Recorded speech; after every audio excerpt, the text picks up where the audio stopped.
On February 14th, 1990, the Voyager 1 space probe took a picture of Earth. But it wasn't just any picture of Earth. Voyager 1 launched in 1977, so 13 years later in 1990, it had traveled 3.7 billion miles. That's about the distance from the Sun to Pluto. So from this distance, the Earth just looked like another star in the sky. Can you find Earth? There it is, that tiny pale blue dot. From Voyager 1, Earth had an apparent size of less than a pixel.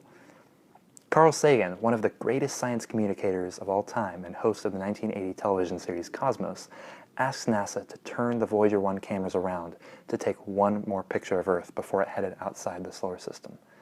This photo, called the pale blue dot, is the most distant photo of Earth ever taken.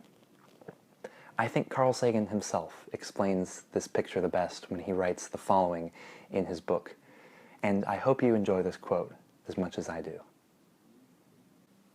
From this distant vantage point, the Earth might not seem of any particular interest, but for us, it's different.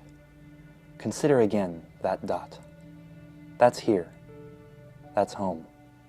That's us.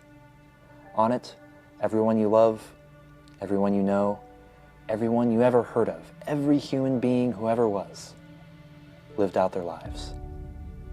The aggregate of our joy and suffering, thousands of confident religions, ideologies, and economic doctrines, every hunter and forager, every hero and coward, every creator and destroyer of civilization, every king and peasant, every young couple in love, every mother and father, hopeful child, inventor and explorer, every teacher of morals, every corrupt politician, every superstar, every supreme leader, every saint and sinner in the history of our species lived there, on a mote of dust, suspended in a sunbeam.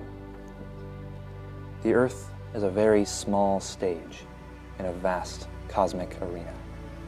Think of the endless cruelties visited by the inhabitants of one corner of this pixel on the scarcely distinguishable inhabitants of some other corner. How frequent their misunderstandings, how eager they are to kill one another, how fervent their hatreds.